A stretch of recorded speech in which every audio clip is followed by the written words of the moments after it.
Jim Brown, who is a prior CEO of the Ayn Rand Institute. In addition to that and his 30-year career in finance, in management and finance, Brown has served as an airline pilot, an Air Force pilot, and an instructor pilot. He's a chartered financial analyst, holds an MBA from Harvard Business School, earned his BS from the United States Air Force Academy in political science. He has also written beautiful articles for the Objective Standard, one in particular on the Fed and the dangers of fiat money. And he is currently the executive director of the Objectivist Venture Fund, which I know he's going to talk about in his talk today, which is titled Intellectual Activism for Fun and Profit. Please give a warm welcome to Jim Brown. Thank you. How do you change your mind? I mean, really change your mind. For instance, how do you turn a socialist, someone who thinks that we all have a right to each other's property, into a capitalist who respects private property? Or how do you convince a racist to be colorblind? To see others as self-directed individuals instead of someone whose fate is determined by his ancestry. In other words, how do you change people's ideas and thereby change the culture we live in? Now, Alex just did a beautiful job of addressing his take on the question. And at least for me, he was successful and he was very useful to me. But I would like to address this now in my own way. And this is a question that should be asked by everyone who aspires to be an intellectual activist. And by intellectual activist, I mean someone who systematically speaks out on behalf of freedom and human flourishing and reason, individualism, and capitalism, whether you actually call yourself an objectivist or not. And so today I'm going to address that question in my own way, and I'm going to start by telling you about my journey as an intellectual activist, including some false starts as well as a few successes. And then I'll tell you what I've learned in those many decades. And next I'll share with you what I've learned from observing other intellectual activists. What they've done well and what we can learn from them. And then finally I'll let you in on my latest quest, and you might find it might be of benefit to you. And so why should you listen to me? Well, here's why. Looking around, I'm sure I'm one of the oldest participants in the room, maybe not the, but getting close. And I've been an activist of sorts for about 50 years. So I consider myself an actual living museum of success and failure. I'm a still alive, still vertical experimental laboratory. I've seen a lot, tried a lot, failed a lot, learned a few things in the process. And it's true I'm getting older, but as Rooster Cogburn said in True Grit, I ain't dead yet. So if you're looking for a way to impact the world, a way to make the culture that you live in more friendly to freedom and flourishing, I may have something of value. So let me start by telling you my story. About 50 years ago, I read The Fountainhead, and like many readers, that experience changed my life. Next, I read Atlas Shrugged, then all of Ayn Rand's books. And I found great consistency in meaning and depth of meaning there. And eventually, I called myself an objectivist. And then, I think I did what most of you did, many of you did. I subscribed to the libertarian-oriented literature. The Ayn Rand letter, the Objectivist newsletter, FEE, Conservative Book Club, Second Renaissance Book Club, the Intellectual Activist. Then in graduate school, I debated on behalf of free market capitalism. I was at Harvard Business School, and I think in my class of 800 plus, there were 2 of us who were actual capitalists. I organized philosophical talks at Harvard and MIT when I was in Cambridge, rented the tapes, organized listening and discussion groups, Then in the early 80s, I got busy with career and investments and finance and so forth, and family. But I still read and listened to Ayn Rand and Leonard Peikoff, von Mises, George Reisman, all the other Austrians, the best ones, I knew the older ones, some of the classical economists, and others. But mainly at that time, I was busy with family and career. But by the mid-90s, I became an active donor with the Ayn Rand Institute and regularly started attending the summer conferences, and eventually became a significant donor to ARI. And when I made enough money, finally, I founded ARI's Washington, D.C. office. That was in 2007. It was designed to directly influence public policy. That was very expensive and not very successful, and I'll tell you a little bit more about that later. I sat on the board of and funded the Falling Apple Science Institute. It was designed to reinvent science curriculum for high schools, also not successful. I would occasionally organize ad hoc meetings to raise awareness on issues, usually out of anger or frustration. For example, after the financial crisis. Anybody else done that? As far as I can tell, very little lasting effect. In 2014, I built a website called Hard Money Gym, Economics in Plain Language. And I wrote and posted several essays on there, but that project died because I just couldn't seem to find the time for career plus family plus writing my own blog. And plus, I think I had a pretty poor concept of how to operate a blog.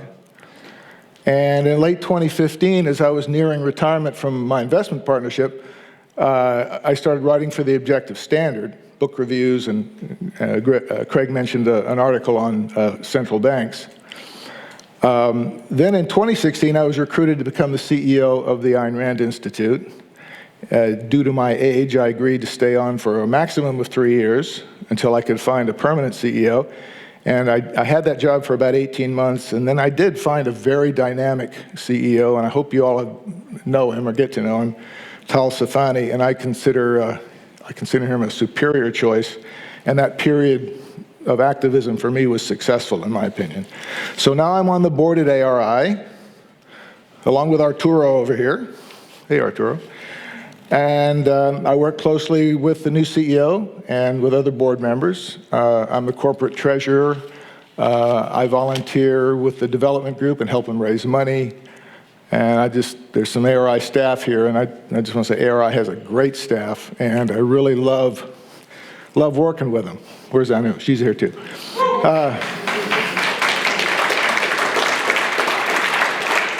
And most recently, and very exciting, as Craig said, I agreed to become the executive director of the Objectivist Venture Fund, and I'll have you a little more about that later.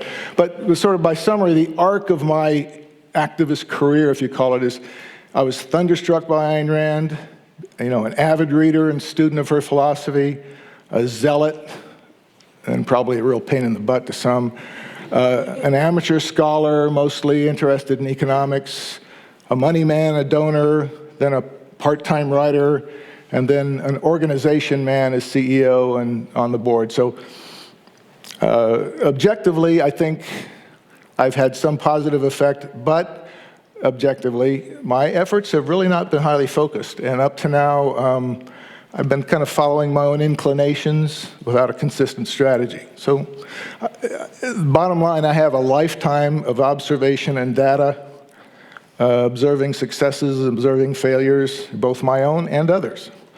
So that kind of brings me up to the present. And what have I learned over all these 50 years? Well, through these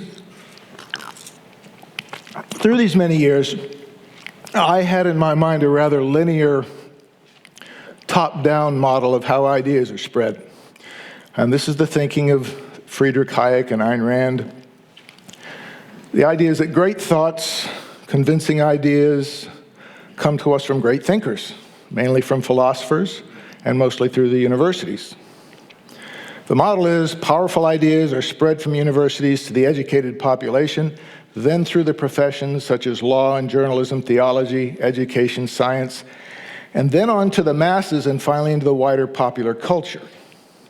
And I based my ideas my activities on this one-directional model, as I saw it, I basically tried to take good ideas from philosophers and economists, apply them to current events and current issues, and then persuade others with a good intellectual argument. And I financially supported people who did the same. I did it this way because I thought it was all you could do. And armed with that model, I went to ARI, became the CEO, and although I was only going to have that job for 3 years, I was really excited to be at the very center of what I consider the most powerful philosophy ever conceived.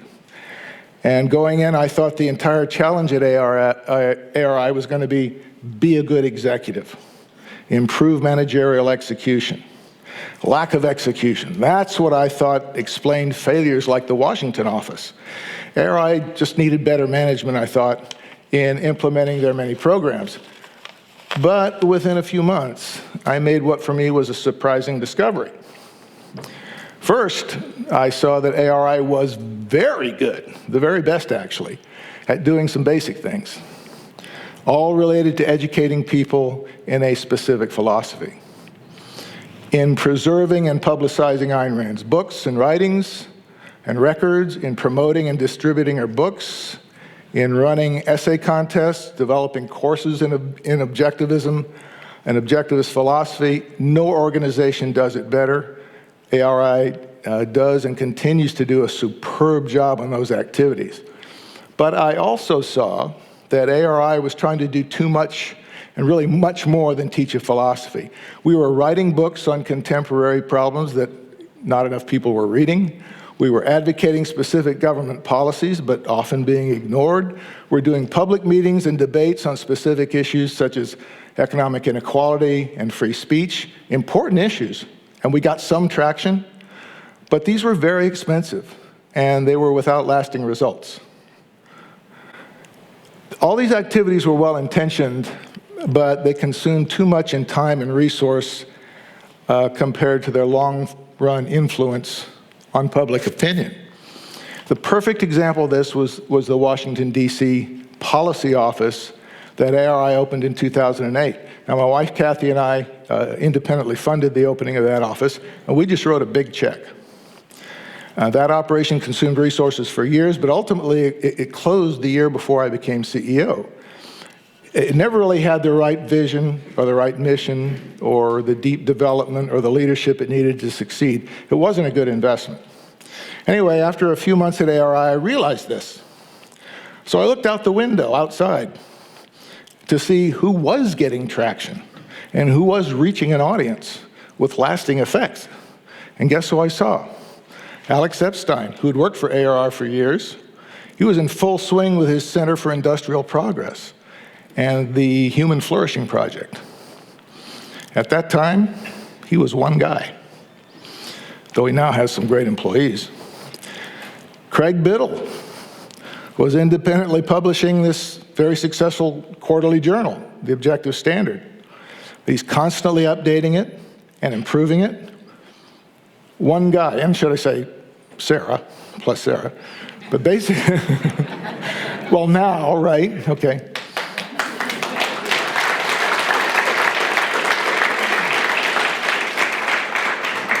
Jason Crawford's here, I think. Jason Crawford, brother of David, he was distributing thousands of Ayn Rand's books at apparently no cash cost to himself. He figured out how to do it. One guy.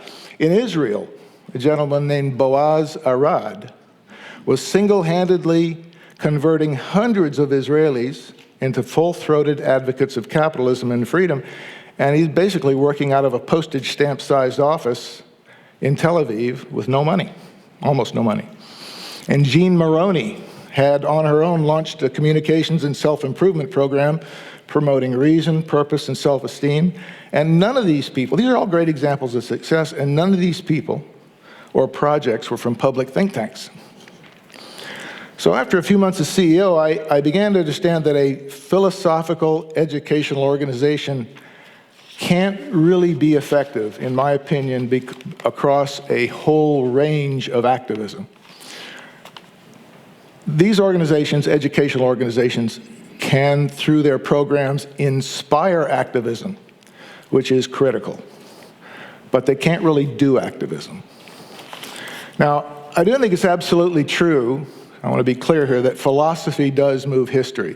Philosophy, properly understood, is definitely at the root of all human values, and therefore it's ultimately responsible for what's important in human history. And in this sense, philosophers move the world. And it's also true that their followers, the idea people, are important in putting a philosophy into practice. And again, these idea people, they're the academics, the professionals, the teachers, entrepreneurs, journalists, a few politicians, the clergy, and other intellectual leaders. But I've come to think this process of spreading ideas is more complex and dynamic than I previously understood. And I'm telling you about my understanding here. As I looked at who was being effective in promoting good ideas, I said to myself, wow, philosophy needs help. It needs help. Now, I believe that you embrace a new idea when you're ready to hear it. So I must have been ready when I was listening one day to Isaac Morehouse, the founder of Praxis. He was articulating a bottom-up way of influencing people through their own personal experience. And Isaac explains it well, and you should watch his video, How to Change the World. He says, minds are changed from the top down by ideas and from the bottom up by important experiences. Now, human experience itself, I think, which is our reaction to actual events, is definitely shaped by our values and our philosophy. But the problem is, if you just pay attention only to those ideas and ignore the role of direct experience, you're going to be stuck in a naive view of how ideas win people. It isn't by logic alone. So after listening to Isaac, I became convinced that my top-down explanation of how ideas propagate, while fundamentally sound, was a little deceptive because, at least as I understood it, it was incomplete. So the way I would put it is, direct human experience is and should be an idea accelerator. Idea accelerator. Look at Uber. Again, Isaac tells a story. Well, for years we all just accepted crappy taxi service like it was an act of God. Overpriced, it was unpleasant, impolite drivers. They're often not there when you need them. And all because of the regulatory structure that every government in the world has adopted. So the problem is regulation, but try to sell deregulation to the public. You know, nobody cares about the politics. Then along comes Uber, jump in and take a ride, and suddenly you experience an inexpensive, on-demand, reliable, polite, value for value service that everyone can instantly see is superior to the government control model. And in that experience, you get a glimpse of the life that we all want to live. And Uber, thereby, not only does an end run around the taxi monopoly, it raises awareness among people who never studied Rand or Hayek that maybe non-government voluntary market solutions are a good thing. And then there's Bitcoin and some of the other cryptocurrencies. And by the way, in July, I moderated a discussion panel on cryptocurrencies at OCON. In preparation for it, I became very familiar with the issues of these newfangled things, and therefore very convinced. What I tell you, I'm very convinced about. For years, I have been promoting, Richard's been doing this too, we've been promoting the idea of sound money, trying to explain why fiat government money is a violation of your individual rights. Everyone has a right to a free market, and yet central banks violate this right every minute of every day. The fact is, our money and banking structure is a creature of force and systematic fraud on a huge scale. It's the elephant in the room, in plain sight, but it's unseen. I think fully sound money will only come from a voluntary free market in banking, and I and many others, many others have written about it and tried to advocate for it. So there, I've denounced it, like I always have, denounced central banking. Okay? The problem is, nobody cares to hear about it in those terms. Nobody cares. People see nothing directly wrong or evil about the monetary system they're stuck in. The abuses of central banks are unknown to the vast majority and even to many otherwise knowledgeable business people. Then in 2008, along comes Satoshi Nakamoto and Bitcoin. And within a few years, entrepreneurs all over Silicon Valley are talking about fiat money versus free market money. You know, before Bitcoin, the only fiat Silicon Valley ever heard about was the car that they would never ride in. But now everyone who's into cryptocurrencies understands what fiat money is, because they've experienced a currency that came from the free market. Everybody's talking about it. And no essay or book I could ever write could sound the alarm on fiat versus market currencies so eloquently and so widely. So I would sum up this point really this way. Promoting ideas only from the top down, through teaching philosophy and abstract ideas, is like trying to raise a child by only talking to him or forcing him to read books and then doing nothing else. The child needs much more than that. She needs life-changing, real-world experiences. And I believe the basic ideas underpinning freedom and human flourishing have to be modified, amplified, circulated, by what appears to be a chaotic, spontaneous marketplace of ideas.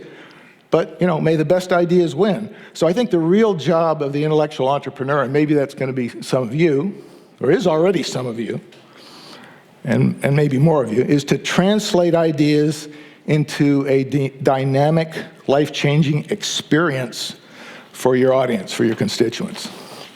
And by the way, that's exactly, it sounds like I'm a commercial for Praxis, but this is, by the way, exactly what Praxis is doing. The experience of learning how to add value for your employer, to your place of work is life-changing, and I think it's teaching people to be free. Okay, let me turn now to examples of intellectual activists who are succeeding on their own, changing minds without help from any big complex organization, and let's see what we can learn from them. And I've put them into 4 groups for sort of easy identification. One, the academics. And I first want to mention the traditional academics, and we have some great ones here at the conference. I don't mean to demean them by calling them traditional. I just mean they have a PhD. The question to ask yourself, I think, if you want to be an intellectual activist, is it helpful to be an academic? In other words, should you get a PhD? Now, I know quite a few of these folks, and many are very effective and inspiring students. They're students. But I have also seen, in my opinion only, some of their best work of these folks tends to be done on their own time, not in their official academic pursuits. And I believe the reason for this, if it's true, is that their jobs are very demanding, and they're very busy, and their actual day job doesn't really lend itself to activism. And then there's another big issue in being an academic and an intellectual activist at the same time. Several of these folks have told me that they had to basically lay low for 5 to 7 years until they got tenure. So if you're an aspiring intellectual activist, going the academic route is certainly worth it if you love the scholarly life. But I would say be warned, you have a long, difficult wait to get your tenure ticket punched before you can freely speak your mind. I had a good talk with Richard Saltzman this morning, who tells me that this is less true than it used to be, and I'm glad to hear that. Anyway, despite these obstacles, we have PhDs right here with us, Richard Saltzman, Andy Bernstein, Carrie-Ann Biondi. They're speakers at this conference, and they're excellent, so hat tip to the outspoken pro-freedom academics, especially those who are here. Next category are the celebrities, and I'm just going to name a few because there's so many. We might have a half of one here. I'll reveal who he is soon. You know, Jordan Peterson's an obvious choice. He's a good writer, a good speaker, common sense conservative ideas. But what's so different about Peterson, in my view, is that he's scholarly, but his ideas are not available in colleges. The colleges are failing to address many big ideas because of the culture of political correctness. So when Peterson says something that's maybe almost obvious to anyone with actual observational powers, such as there are some fundamental differences between biological differences and emotional differences between men and women, and this has consequences in how we behave in the world. Well, you know, people are ready to hear it because they already believe it. But Jordan Peterson is certainly a phenom and a gifted celebrity. The same is true for someone like Candace Owen.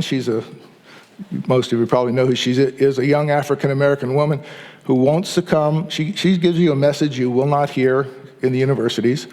Blacks and whites, blacks are not the victims and whites are not the oppressors necessarily. That narrative finds a receptive audience both among some blacks and some whites. So she's very different. And a friend of mine, David Rubin's another example. He's a talk show host of the Rubin Report. He's very popular on YouTube. Dave's a liberal who calls himself a classical liberal. He's really credible as a true individualist. He's a gay man who does not define himself by his gayness, but by his ideas and the convictions he holds. He's a unique talent. He's originally a stand-up comedian. He's funny, he's quick on his feet, naturally likable, and he's able to connect with many different types of people and points of view. I think it's interesting that Alex said he has studied stand-up comedians for their delivery, and David is certainly someone you could study. So those are examples of celebrity intellectual activists, but people like these are rare. They're a rare talent, and most of us will never be so magnetic, you know. So if you're an aspiring activist, you can take the celebrity route. Thank you. You can take the celebrity route, but be aware it's very competitive. And as someone famous said about 2,000 years ago, many are called, but few are chosen. And then next there's what I would call the traditional writers. Again, I'll name a few that I know. And someone pointed out to me that there are actually some very good novelists that promote freedom and flourishing. I hadn't really thought of them, but several come to mind. Amy Peikoff is one. Bob Bidinotto is another. Quint Cordair, there are others undoubtedly. But I'm concentrating here mainly on the traditional nonfiction writers, the commentators, those who comment on culture, politics, economics, and so forth. And first comes to mind Rob Krasinski. Now, Rob writes for the Federalist. He's a real professional writer. He pays the bills by writing for a wide audience at the Federalist, but he also owns and writes for the Intellectual Activist, which is targeted to a more narrow objectivist audience. And in effect, what he does is he pays for his passion by making money from a broader audience. Rob identifies himself as a writer, not as an intellectual, but although his writing is always deep, has deep philosophical underpinnings, he's definitely an intellectual in my book. But Rob's lesson to us is he's honed his craft over many years. He's gotten very good, and he is now very prolific. The lesson from Rob is, be so good they can't ignore you, like the name of that book, you know. Next, I'll mention Jonathan Hoenig. Jonathan is a hedge fund manager and a longtime commentator on Fox Business Network. His main message is to relentlessly advocate for free markets. And his current project is Textbook of Americanism. It's an anthology based on Ayn Rand's essays of the same name from back in the 1940s. This project is almost done, and the book should come out late this year. I've read a draft, and I think it's going to be a very good book. The lesson, I've included him as a writer because of he's now a writer and an editor for this new book. The lesson from Jonathan is, keep doing what you love and what you're good at. He's been a free market capitalist for many years and never gotten off message. And you know, I know he's had some tough times, but he's going to have some success. Now, last and certainly not least, I'm going to mention Craig Biddle, our host.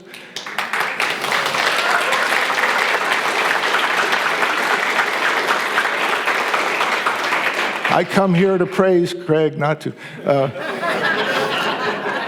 Craig is tireless, single-minded, creative, mostly self-educated, yet he's highly expert as a philosopher. He's successful, he keeps getting better. He's turning a traditional quarterly journal now into a multimedia thing. He understands that growth is key to survival, both in the economy and in your business. And I think Craig properly is a hybrid species. He's both a writer, editor, publisher, and an intellectual entrepreneur, which is my next group. I think what lesson from Craig is never give up and never stop improving. So those are a few examples of what I call writers. And now for the most interesting, to me at least, group of activists, what I call the intellectual entrepreneurs, what I call the new breed of activists. I'll start with the A's. Alex Epstein. You know all about Alex, so what I'll say, he's more effective in the environmental debate than anyone else I know, and I read all the stuff. And I will now reveal, Alex is almost in celebrity status. But if you want to proclaim him a celebrity, that's okay with me. The lessons from Alex, I would say, are this. And some of this is almost taken directly from his interviews. Clear thinking and communication are learned arts. Relentless, systematic self-improvement can help others think better, learn better, and communicate better, and do more for your cause. All right, next I'll mention Ray Gurn of Higher Ground Education. Ray is building Montessori schools all over the country, and he's developing a cutting-edge rational curriculum.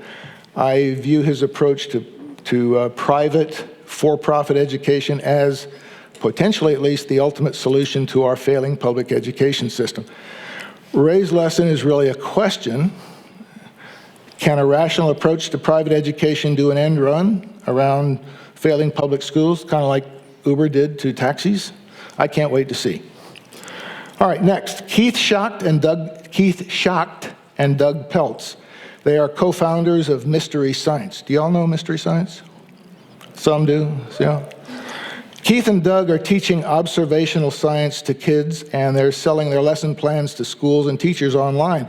Their focus is making basic science interesting and entertaining to young minds, but they don't water anything down. Now, this is a real business with a big future. Check it out on mysteryscience.com. Maybe you'll be inspired. Their videos are fun. Their lesson to us is do what you know and have fun doing it.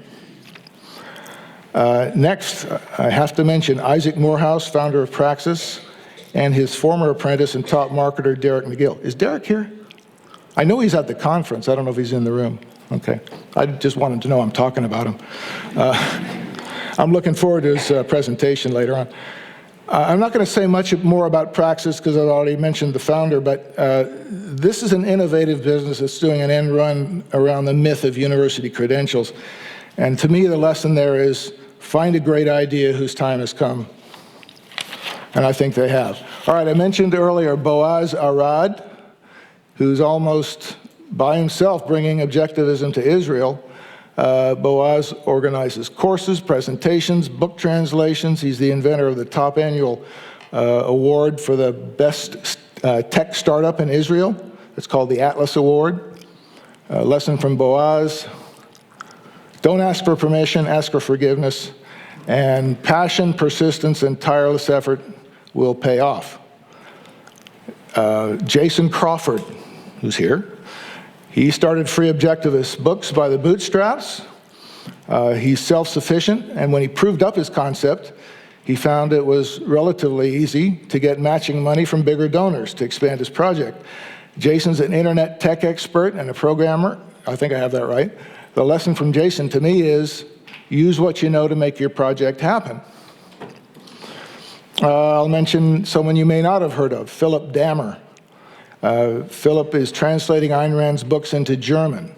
Now, amazing to me is that Capitalism, the Unknown Ideal, was never translated into German until Philip did it a few years ago. And the lesson there is find an obvious niche and fill it. Jean Maroney. Jean was originally an engineer, and she shifted. And her first company was called Thinking Directions, and it's now evolved in what she calls rationally connected communications, RCC. RCC helped me address some long-standing personnel issues at ARI. And my lesson from Jean is, don't be afraid to evolve and evolve quickly, and use mentors to expand your horizons. And the last person I'll mention is a gentleman from Scottsdale named Keith Weiner.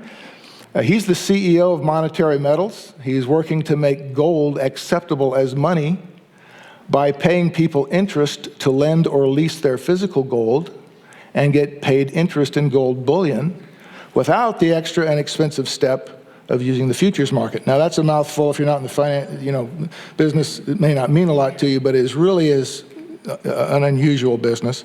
He's also working with several state legislatures to institute a bond that is delineated in gold, whereas if you own gold, you can lend your gold and get paid interest and principal back in gold. And my lesson from Keith is, he's been at it and it's working so far. My lesson from Keith is that money making can be an excellent measure of widespread intellectual acceptance. Okay, so there's many others, perhaps dozens or maybe more than that, other good examples of intellectual entrepreneurism, and I just chose a few to be illustrative, and I don't mean to exclude anybody, but time just doesn't permit. For example, I could have said Betsy Spicer is a writer, and I don't know whether she's traditional or not, but probably many people in here fall into these categories. Ayn Rand said that anyone who fights for the future lives in it today, and that's always been my favorite Ayn Rand quote, and it's been my inspiration in promoting reason and individualism and capitalism. But today that quote's taking on new importance for me because I'm seeing that by putting really good ideas into concrete, often commercial form, you're not just living in the future metaphorically, you're experiencing a better future in your actual life. And I never really thought of it that way before, so I'm really grateful to these intellectual entrepreneurs that I've mentioned and others for providing the living examples that have made this insight possible. And so as I close out here, I just want to give you my 6 bullets of advice for your tuition so you have something to take home. If you're an aspiring intellectual entrepreneur, here's what I would say. Number 1, do it out of love and do it for you. Don't try to become an intellectual entrepreneur out of anger or frustration. I've been there. The fight for the future is not an angry fight. Remember, self-improvement's a big motivator both for you and your audience, and it's never a dead end, even if your venture is not ultimately successful. See Jean Maroney, Alex Epstein, and others. Number 2, don't be a monk. Use coaches and mentors. Coaches motivate, they teach, they stimulate better work, and it's a lot more fun when you have someone to share your ideas with. See Craig, see Alex. Money is a great, although not the only, measure of success. You must have very clear financial goals and standards. So offer compelling, enduring value both to your customers and to your benefactors. Value that they are willing to pay for. And for example, see Keith Weiner, Keith Schacht, Doug Peltz, Ray Gurn, Isaac Derrick, and so forth. Number 4, evolve when you need to, and don't be afraid to evolve quickly. Big organizations cannot do this, but you can. See Jean Maroney, Craig Biddle. Number 5, hitch your wagon to a star. If you're inexperienced and not ready for prime time, become an apprentice. Learn from a master. Several young people at this conference I've spoken to have done just that. Number 6, personal advice only. I know there's people here who are into politics, but my advice, stay out of politics. Turn off the news. I believe politics is a lagging indicator of public sentiment. Most political activity is an effect, not a cause of cultural change. If you change people's minds, the right politics will follow. Staying out of politics will also keep you honest. Not that being in will make you dishonest, but Tocqueville said it. He said, "There are many men of principle in both parties in America, but there is no party of principle." So, so what am I going to do next? I mentioned that I ain't dead yet or done yet. So, what's next on my calendar? And the answer is, as Craig pointed out, the Objectivist Venture Fund. The OVF, I'll call it. OVF was created by and gets all of its funding from Carl Barney. Does anyone know that name, or Carl Barney?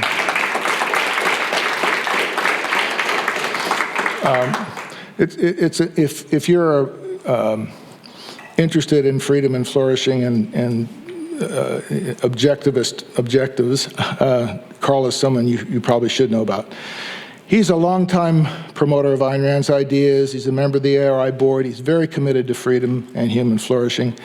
And OVF's purpose is basically to financially support objectivists with ideas, imagination, and persistence who can put those funds to productive use to advance reason, individualism, and capitalism. The fund got its inception in 2014, and since then we've distributed about $2 million to worthy applicants.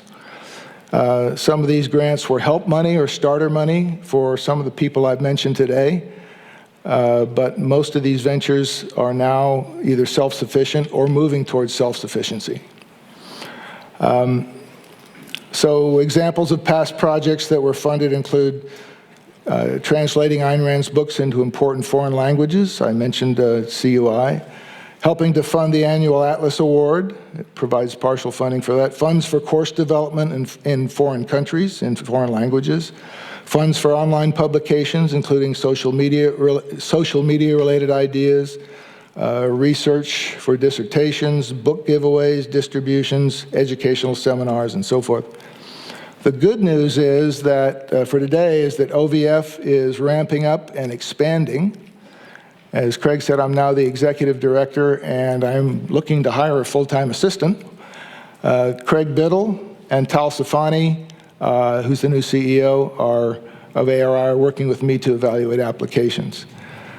So there's significant money available, and we're happy to entertain bold or, let us say, risky but not crazy projects, and we're looking for creativity. So how does it work? Go to our website, objectivist-venture-fund.com, and there you'll find a simple format that you can use to submit your proposal. I warn you, the site's a little outdated. It is functional. We'll be updating it formally, shortly. That's the reason I need an assistant. One reason. The advisors meet bi-weekly. We get a lot of input from people like Anu, for example. If your proposal has merit, we'll send it to Mr. Barney for funding. If it has merit but needs revision, we'll give feedback to you. Ask for some revision and then resubmission. Often that would take the form of writing goals and milestones and so forth, so we can measure success. And the third possibility is just not in our wheelhouse. For example, we recently got a request to fund a personal music career, and that it didn't quite fit the bill. But anyway, if you have questions, I had a whole bunch of business cards for this venture printed up and promptly left them on my kitchen table. Proof again that I need an assistant. But here's what I'm going to do. Here's my phone number. If you're interested, 619-507-4960. 619-507-4960. Text your name. If I don't know your name, I can't answer you. But if you do that, I will send you my electronic business card for OVF, and you'll have all the information you need. Okay? All right, I'm almost out of gas, so could we open this discussion or questions or anything you want? Thank you so Hi. much for your work to promote reason, freedom, and Thanks. individual rights. Yeah. I was wondering if you could comment a bit more on the top-down approach versus a bottom-up approach in spreading rational ideas. For example, the top-down approach is, somebody reads Atlas Shrugged and they like the heroes in the book. Yeah. So they get attracted to objectivism through art. They think about it a little bit more. They're interested in capitalism. Maybe they even go further. They're interested in the absurdity of self-immolation, so they grasp onto ethics. But they never really address thinking methods, metaphysics, epistemology. Could it be different from a bottom-up approach? You seem to have alluded it in your talk. I was wondering if you could Okay, comment well, more on several that. things came to mind as you were talking about there. I don't know if we're going to teach deep epistemology to the masses. If everyone would read Atlas, I would be a very happy guy, a very happy activist. But what you said reminded me of something, and Alex alluded to this in his talk, I think in one of the questions. So people read Ayn Rand's books, and they get this incredible view of the world. It's a real experience, right? I mean, she created personal experiences for people like no one ever has, in terms of philosophy, experiencing a philosophy. And then, on occasion, as we try to spread the word, people who want to spread the word, might come across to, say, a young person, God forbid, as condescending or as dismissive or as exclusive, merely because we think they have something wrong. I thought Alex's talk was really helpful into putting yourself into the position of being useful to that person rather than telling that person how things work. And I think it's such a different attitude.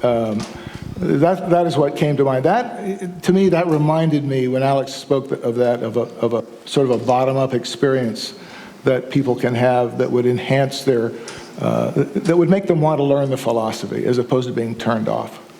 I mean, your parents could have a wonderful philosophy, but imagine if you had a terrible experience with your parents from the very early days. You wouldn't accept anything they say.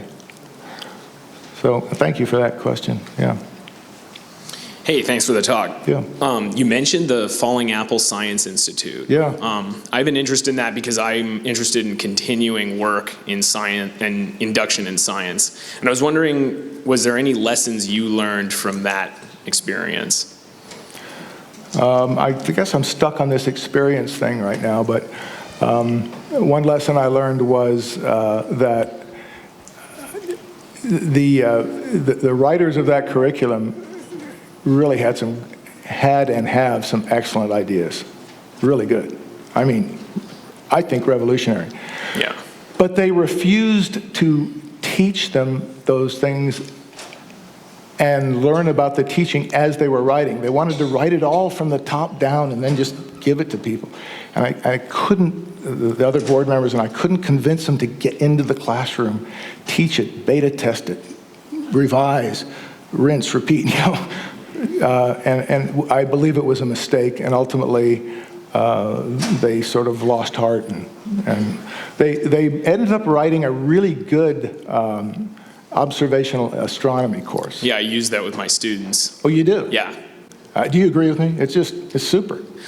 It taught me a lot about I have some astronomy. ideas for improvement, but yeah, it's good. Great. I use it for my students. So If you, I think there is a guy who is still interested, and if you want to contact me separately, I'll put you in touch with him. Okay. Okay. Yeah. And a second question, what was that phone number again? Oh, 619, I really going to regret I did this. 619-507-4960.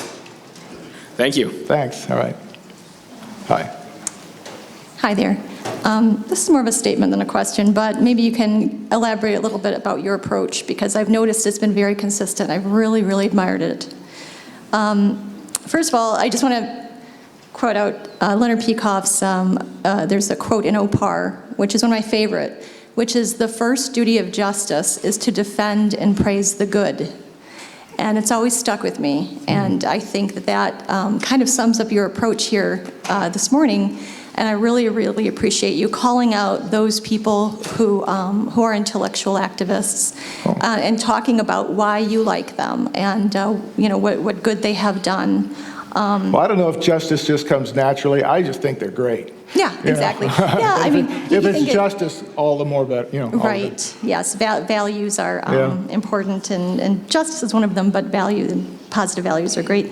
But one other thing about what we were talking about with Alex and everything, and how to convince people, is to basically find the best within others and then articulate what you really like about them, and to give them words that they may not have thought of, to help them identify what the virtues they have are.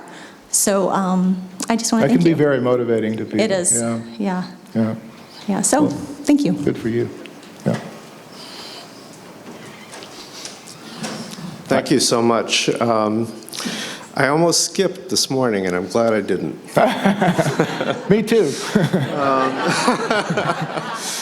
I was really struck by several things you said, and also a few things that Alex said earlier, and I kind of want to put something forward to you and get your take. Yeah. For 20 years, I built a business, a training business and consulting business, where I went into the corporate world and changed the way that they did their meetings, changed the way they trained, and did so in a way that was participatory and experiential, that made ideas solid.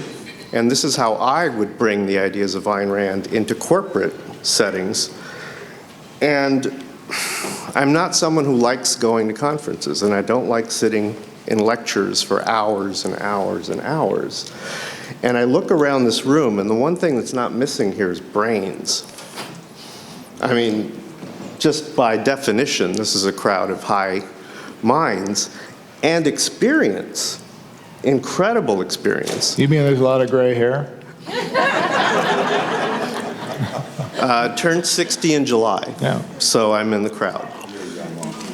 I'm a young one. A mere sprout. All right, but let me get to the Sorry. gist of this. I don't mean to interrupt. In terms of entrepreneurship and in terms of changing, could there be room for changing the way that these conferences are organized so that there is more of what happens out there in here?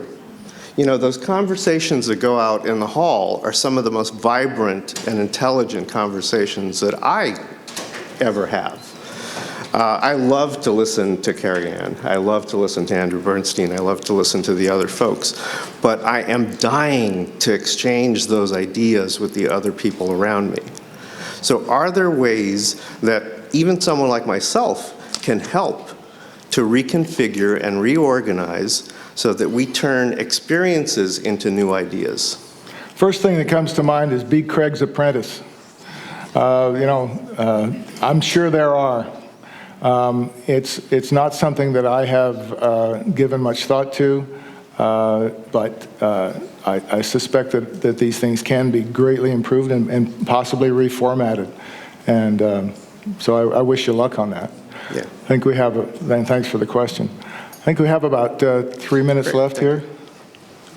Hey. How's it Good morning. going? Thanks for a great talk. Thanks. I really appreciate the way you framed the activism thing, top down and bottom up. And I wonder if you could take a moment and address what I consider the bottom-most of the bottom-up kind of approaches, and that's the grassroots, local level activism.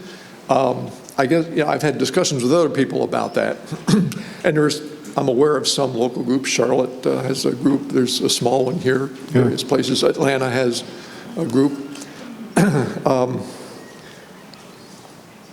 I can think of two models for that bottom group, and one is kind of I call it the church model. You know, if there's a critical mass of people, they're going to come and they're going to put up some bricks and mortar and call it a new church. And I live in the Bible Belt area, and it seems like there are new churches going up all the time. I don't know where these people come from, but they're there, and they build them.